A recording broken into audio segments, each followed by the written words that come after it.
Wow, this could be big, because when people hear Trump meltdown on Iran, most assume this is just another loud political moment that burns hot for a day and disappears the next week.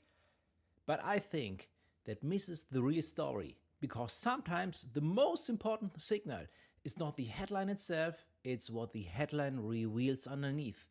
Pressure, timing, risk, and whether people in charge are reacting emotionally or strategically. And that matters a lot more than most people realize.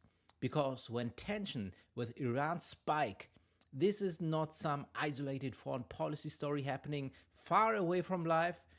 This can hit all prices, markets, military posture, election narratives, alliances, shipping lanes, inflation expectations, and the overall feeling of whether the world is getting more stable or a whole lot more dangerous. And if the response coming from Washington looks chaotic, impulsive, or inconsistent, then the issue stops being just Iran. It becomes whether the people making decisions are creating background noise that distracts from the big objective. And here's where things get interesting. The real question is not whether Trump sounded angry. Politicians sound angry all the time.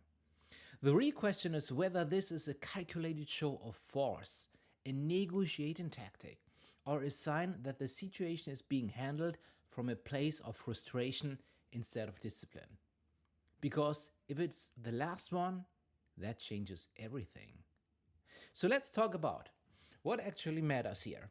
The key takeaway behind this whole situation, why the biggest risk is not always the obvious one, and finally, what you should be watching next, so you can tell whether this cools off or gets a lot worse. And if you appreciate videos like that, cut through the noise and get straight to what matters. Do me a quick favor and hit the like button and subscribe. It really helps out the channel and it tells me if these kinds of videos is something you want or not.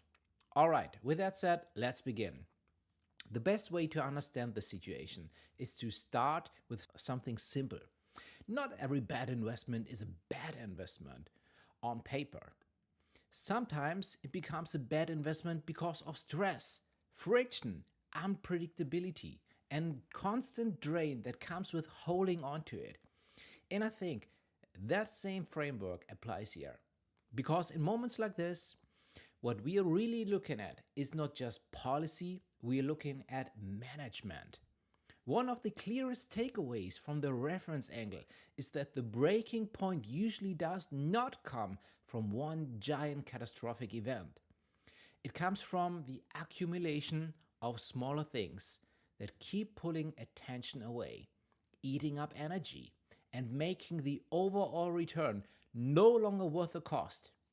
In that original framework, it was about assets that no longer justified the mental bandwidth. The geopolitical version is the constant background noise of escalation, retaliation, threats, posturing, and mixed messaging. And that's important, because Iran is not one of those issues where background noise is incredibly dangerous. A statement turns into a warning turns into military repositioning. A military repositioning turns into market anxiety. And then allies start signaling concern. The traders start pricing in risk. Then every off-the-cut comment suddenly matters more than it should. Before long, what started as political theater becomes a self-reinforcing cycle. That's the part a lot of people underestimate. Because if you strip away the personalities for a second, the core issue is actually pretty straightforward. When dealing with a high-stakes adversary relationship, discipline matters, clarity matters, consistency matters. And if the communication style becomes overly reactive, then even a strong position can start to look unstable. And here's where things take a step further. A lot of supporters will see a hardline posture and say that's strength. A lot of critics will see the same posture and say that's recklessness. A useful way to look at this is this. Does the behavior increase leverage or does it increase volatility? Those are not the same thing, because leverage can pressure an opponent with keeping your own options open. Volatility, on the other hand, can corner everyone into worse decisions. And when the rhetoric starts getting heated, the risk is that decision makers begin acting to preserve image instead of pursuing outcomes. And that is usually when things get messy. In terms of the key takeaway from all of this, here's what I think. The biggest story may not be Iran itself. It may be what this reveals of how leadership handles situation once the emotional cost starts rising. One of the strongest ideas in the source framework is that people often hold onto something because it has become part of their identity. Not because it still serves them, but because letting it go feels like losing a piece of who they are. I think there's a political version of that happening all the time.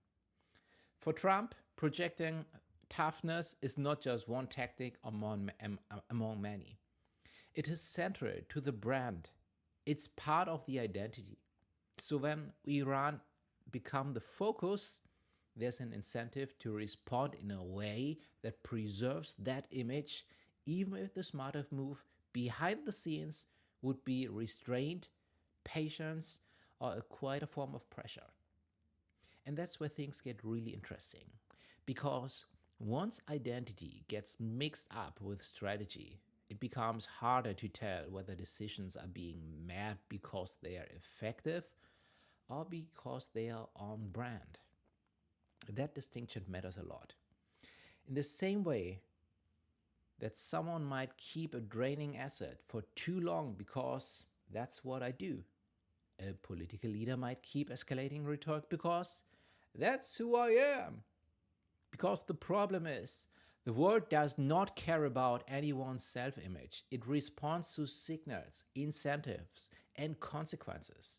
If the signal is unpredictable, if the signal is unpredictability, markets respond. If the signal is escalation, adversaries respond. If the signal is confusion, allies respond. And not always in ways you want. Now, to be fair, this is also a strategic argument for dramatic rhetoric. Sometimes leaders intentionally sound extreme to create uncertainty and force the other side to reconsider. Sometimes the threat is the point, sometimes signaling willingness to act can be deterrent in itself. But that only works if everyone believes there is a coherent plan behind it. If not, then what is supposed to look intimidating can start to look improvised. When people sense improvisation in a geopolitical crisis, they begin preparing for mistakes. That's why this matters beyond partisan politics. Whether you like Trump or dislike him, the real issue is whether this kind of moment is being handled with a clear objective, a realistic off-ramp, and an understanding of its second-order consequences. Because if not, then what looks like dominance on camera can create weakness in practice. And there's another layer here that I think people are missing. In the original angle, a major theme was opportunity cost. Not just money, but time, stress, attention, and the ability to focus on what actually matters. The geopolitical version of that is that every major flare-up consumes bandwidth, military bandwidth, diplomatic bandwidth, media bandwidth, market bandwidth, public bandwidth. And when leadership gets pulled into constant reactive conflict mode, it becomes harder to focus on the long-term priorities that actually shape national strength. That could mean trade. That could mean industrial capacity. That could mean China. That could mean depth, energy, or domestic stability. So even if this never turns into direct military escalation, there is still a cost. And that cost is distraction. So, in terms what this means next and what you should actually watch, here's what I think. First, watch whether the rhetoric starts narrowing or widening. If the language becomes more precise, more conditional, and more tied to specific outcomes that usually suggests there is a strategy being imposed on the situation. But if the messaging keeps broadening into emotional generalization, personal attacks, or maximalist threats, then that's often a sign that the communication itself is becoming part of the problem. Second, watch the market reaction, especially oil and broader risk sentiment. You do not need to become a geopolitical analyst to understand this. Markets are basically real-time voting machines for uncertainty.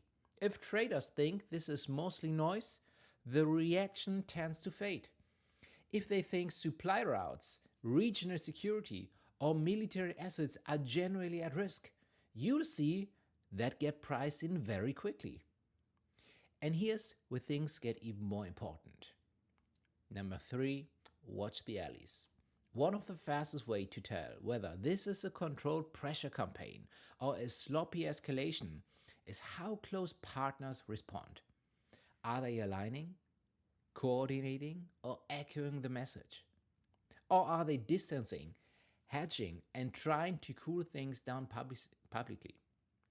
Because if allies start acting like they need to contain Washington as much as Tehran, that tells you a lot. And fourth, watch whether there's an off-ramp. This is a huge one. Strong posturing without an exit strategy is one of those oldest ways crisis spirit.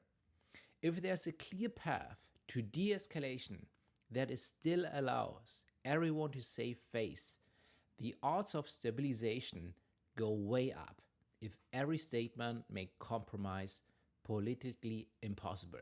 Then the room for error gets very small. And finally, watch the difference between signal and substance.